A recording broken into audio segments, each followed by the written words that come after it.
Season 2 Part 1 begins with Rimuru breaking the news to everyone that he's going to leave soon, since it's the final semester.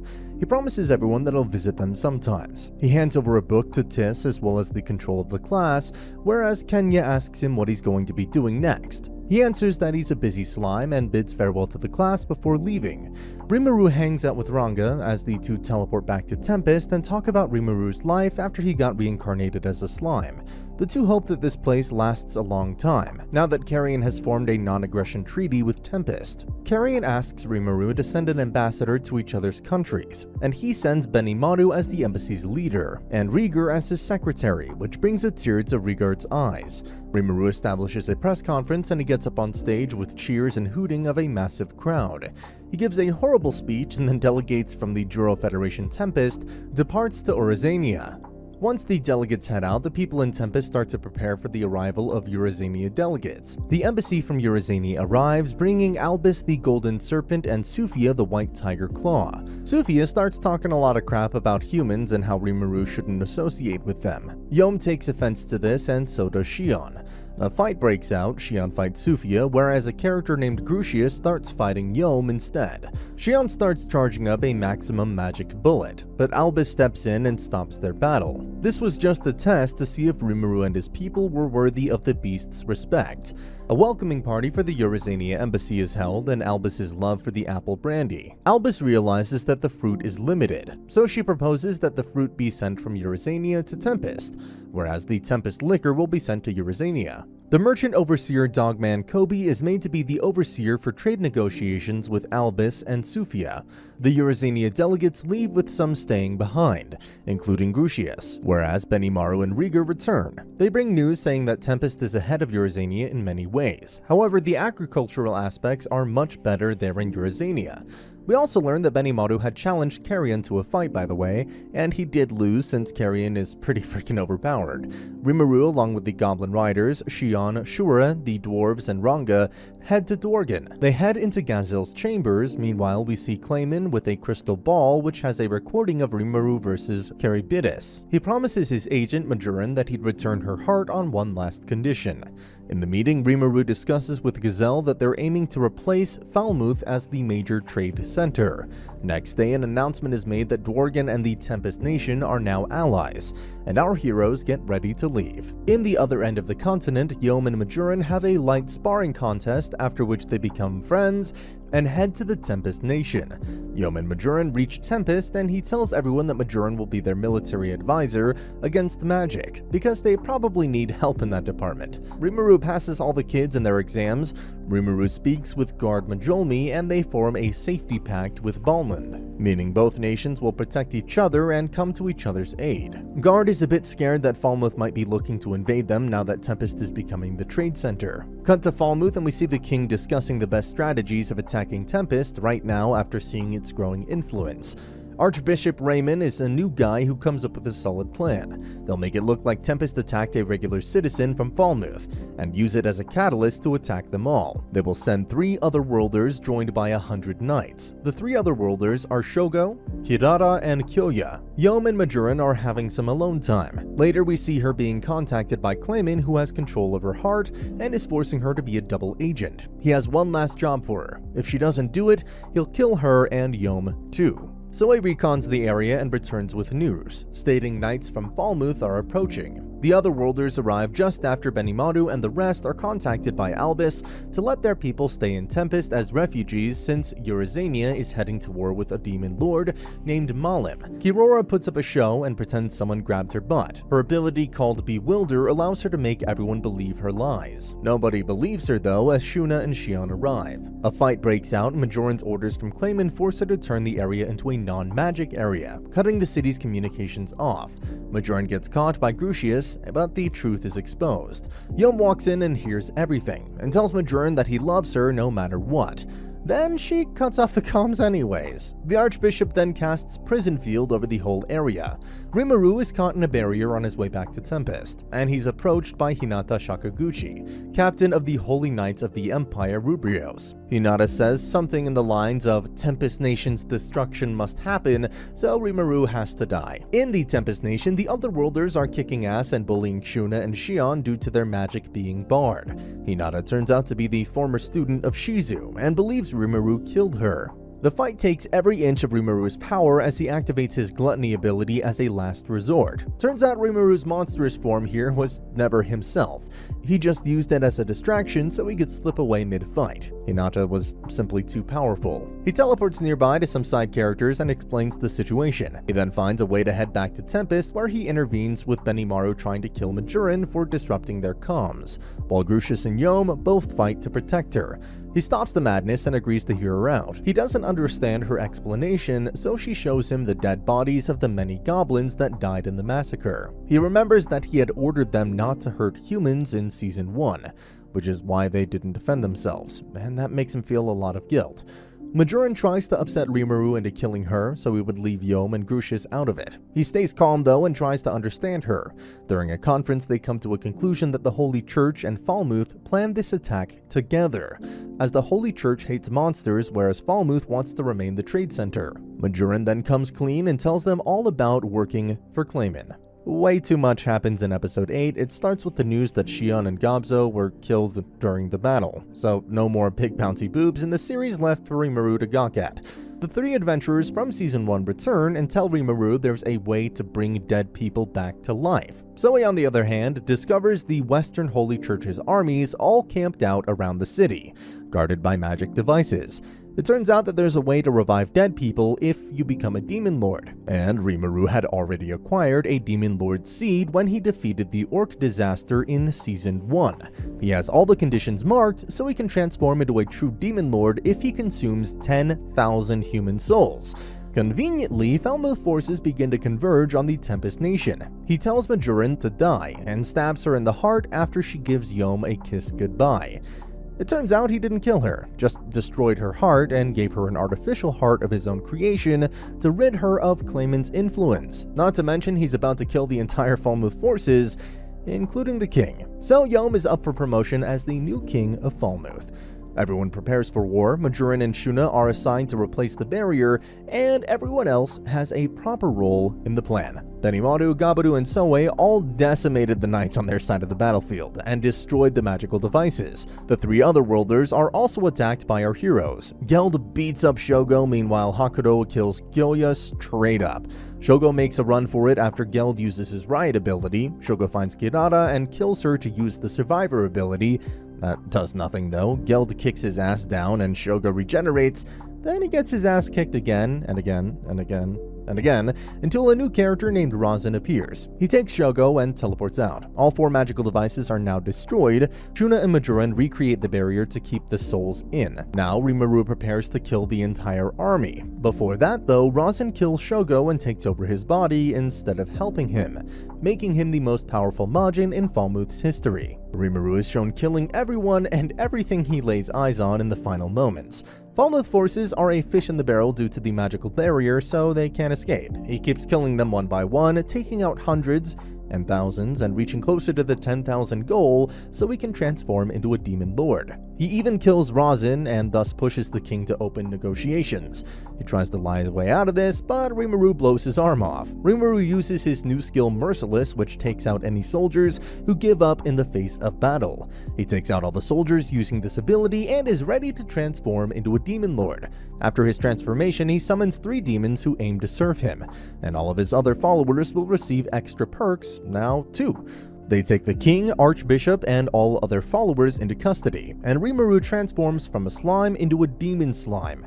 Then we go through a bunch of random bullshit about skills being upgraded. Merciless is traded for an upgraded gluttony, which is then upgraded to the Beelzebub skill. It turns out Razin is still alive due to Shogo's survivor ability. Razin then gets bullied by Black, one of Rimuru's new demons, until he passes out. Rimuru's transformation completes, and he uses the magic kill's energies to resurrect everyone around him. but he doesn't have enough energy, so he uses the other two demons he had created earlier and uses their energy to use the spirit art of resurrection. He then passes out. Rimuru regains consciousness in Shion's arms, with her boobs resting on top of his jello head. His followers had all evolved into more powerful beings, along with his great sage ability, which transformed into an ability named Raphael. Cut to Malim and Eurazania, as Carrion decides to take her on alone, while everyone else retreats. However, Demon Lord Frey jumps in and grabs Carrion from the back, and slits his throat, killing him. Eurazania is entirely wiped out, but the citizens are brought to safety in Tempest. It turns out Frey was seen flying back to Clayman's domain after the fight had occurred. After the meeting, Black requests Rimuru to allow Black to serve him. Rimuru agrees to this and gives him the name Diablo, increasing his power level by a lot. Now, Rimuru has a few things on his mind, a few concerns, if you will. The inevitable showdown with Clayman is coming up, the aftermath of battling Falmuth and the king who's captured at the moment, as well as the Western Holy Church and Hinata Sakaguchi who are still after them. However, Raphael chimes in and tells Rimuru that everything's going to be fine, because Valdora is almost free. Raphael uses his soul energy to create a body double for Valdora's soul to inhabit, which turns him into a blonde Chad guy with red tattoos on his face.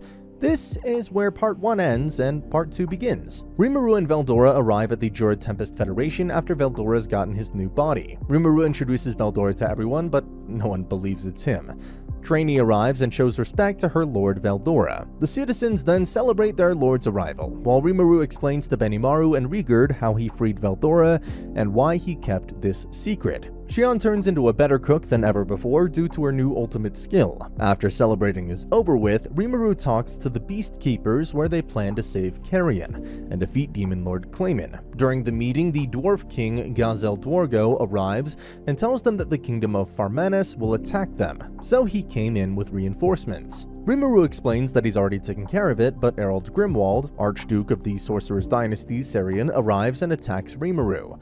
Erin arrives and stops him, apologizing for her father's actions. Now they're all part of this big meeting. We get a glimpse into the inner sanctum of the Holy Empire Ruberios. A man named Laplace is confronted by a vampire in priest robes. He gets torn to shreds by the vampire's red beam attack.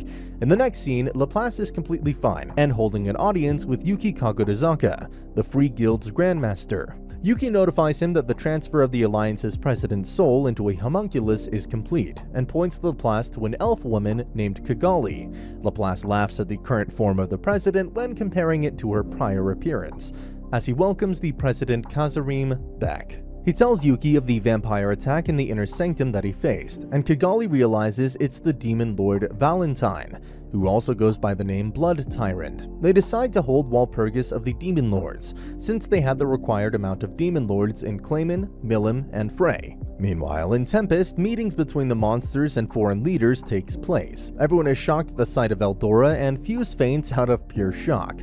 Gazelle and Erald request a private conversation with Rimuru, where Rimuru explains all the events leading up to the current moment. Erald promises friendly relations with Tempest while they create a fake story to tell the public regarding Falmuth's army's disappearance. Fuse is shocked again when he hears Rimuru fought Hinata Sakaguchi, and he wonders who sold him out to Hinata. He thinks of all the people who know his history with Shizu, and only Yuki comes to mind. Raphael confirms his suspicions that it was indeed Yuki. Rimuru and the rest of the people are still in the meeting. Rimuru shares his plans to back Yom as the new king of Falmuth. Gazelle tests him with a series of questions to see if he has what it takes to rule a kingdom, and Yom answers everything truthfully to the best of his abilities. Gazelle appreciates the young, aspiring king and likes his answers. Meanwhile, Erald begins to respect Rimuru as a man of honor after he hears Rimuru say that all he wants is a world that is truly consumed by peace, with no sadness, only prosperity, love, and smiles. Now united, Rimuru and his allies look forward to their biggest enemy, Clayman, who is currently preparing for the Walpurgis, the meeting of all the Demon Lords. As the meeting concludes, Ramiris enters with an ominous warning regarding the fate of the Tempest Nation. Ramiris warns the united leaders that she's been summoned to the Walpurgis. Shion, on the other hand, has been working her way around the prisoners through torture.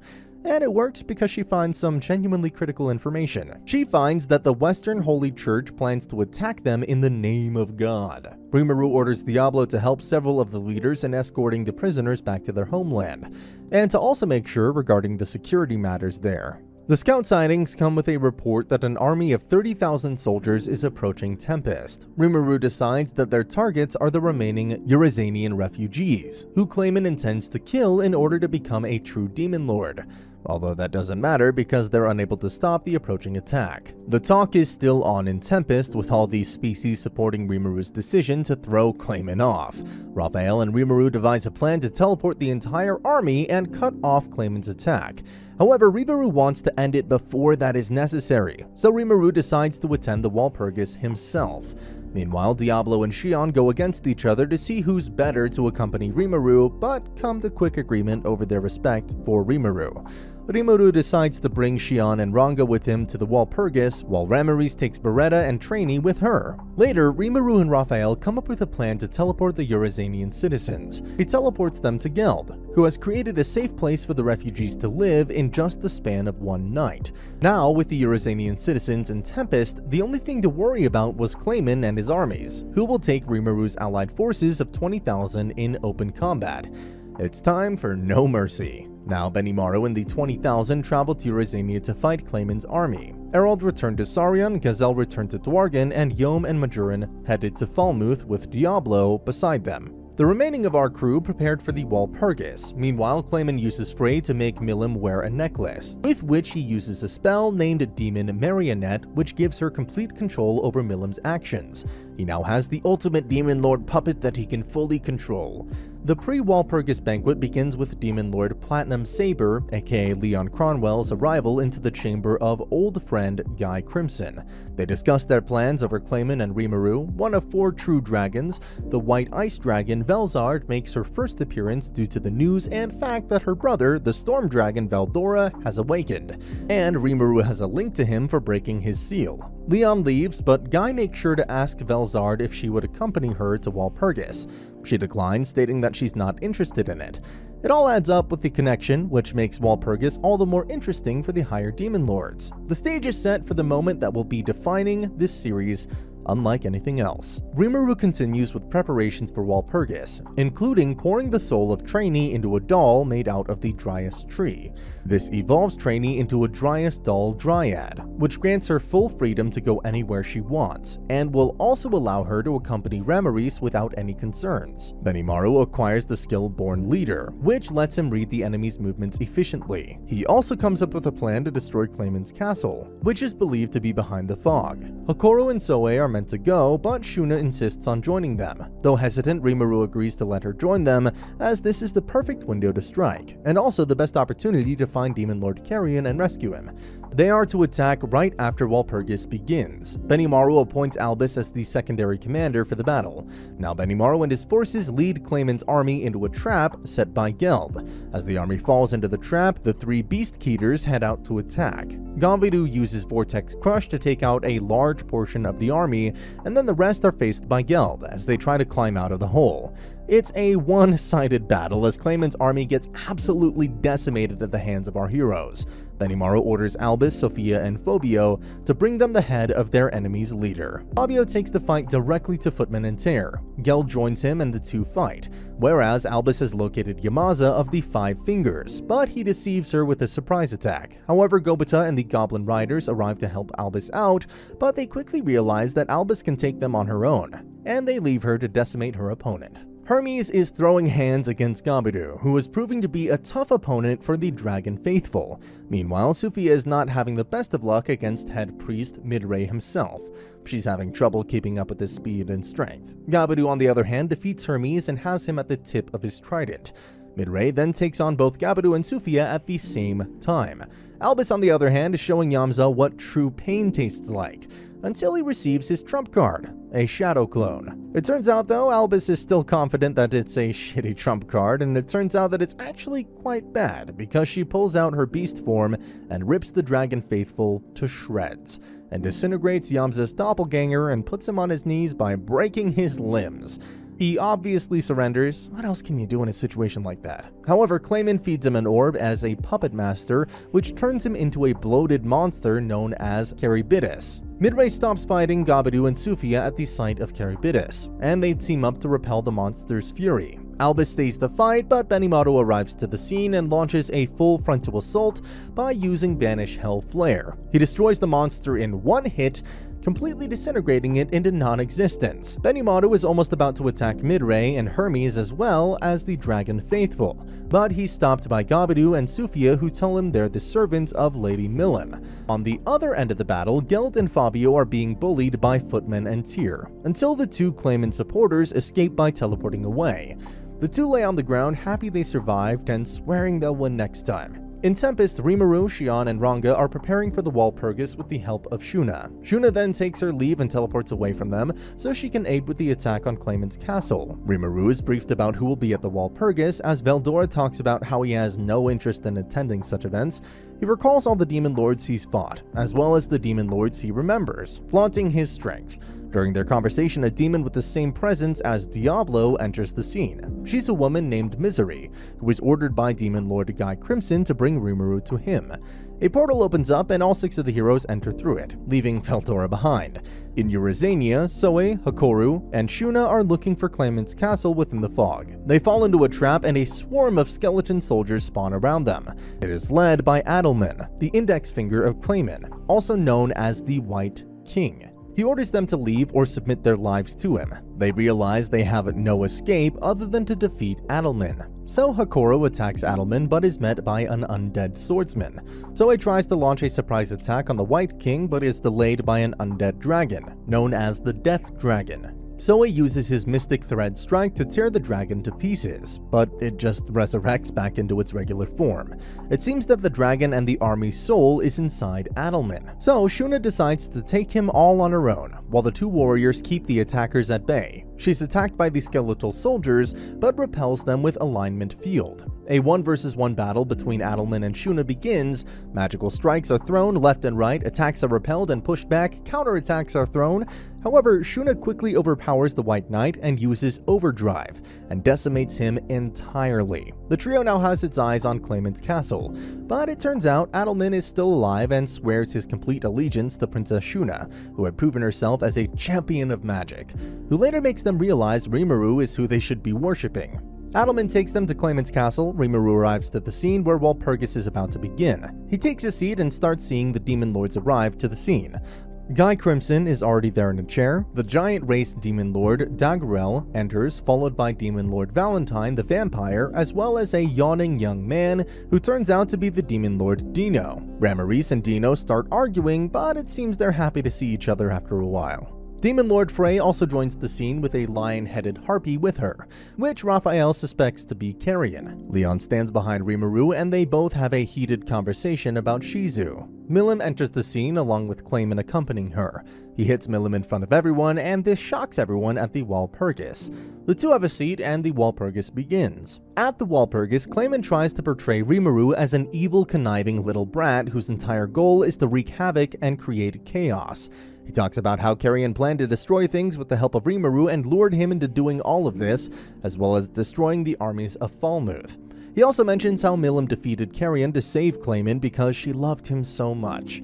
He then says that Rimuru is a lowly magic-born, playing a part of a demon lord.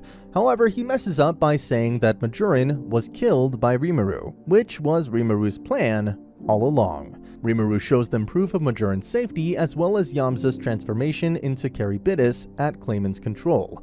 Clayman tries to convince the whole Walpurgis that Rimuru is a liar, but no one seems to be believing any of what Clayman is spouting. Rimuru gets up and gives a speech about peace and all that good shit, and then he declares Clayman as his enemy. He challenges Clayman to a battle, and the Demon Lords agree they'll purge Clayman if Rimuru wins.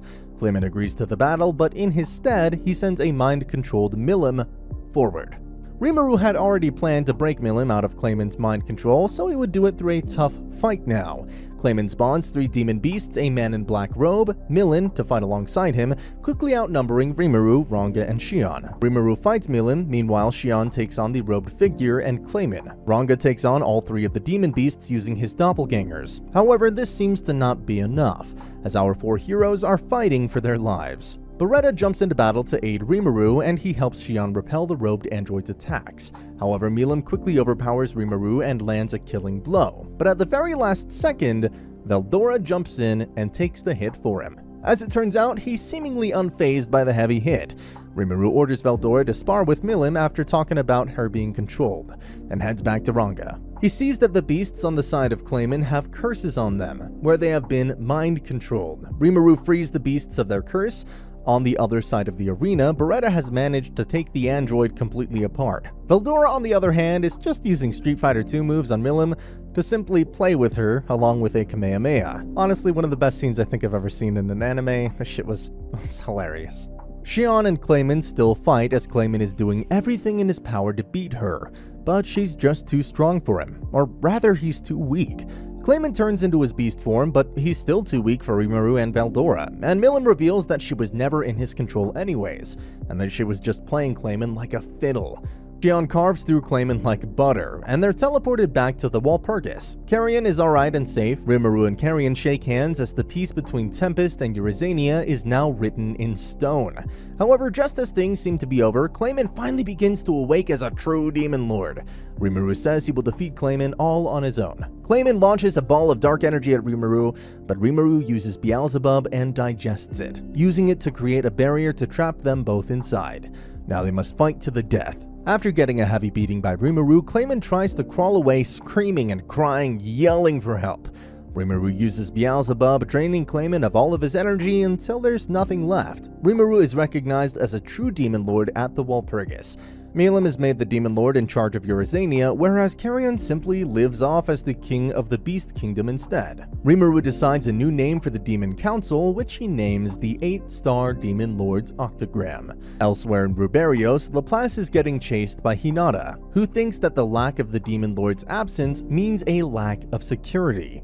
Roy returns from the Walpurgis, who is confronted by Laplace. Roy tells him that Clayman is dead, after which Laplace tears his heart out after hearing of his friend's doomed fate. He laughs hysterically. The Kingdom of Tempest, Euryzania, Falmouth, Blumond, and even the Dark Lords all prosper in the time of peace after Clayman's demise. The people cheer for Rimuru as their savior. And that's the end of the video. As always, if you liked what you saw, subscribe to the channel. I'll be uploading a lot of videos just like this, so I'll see you at the next one.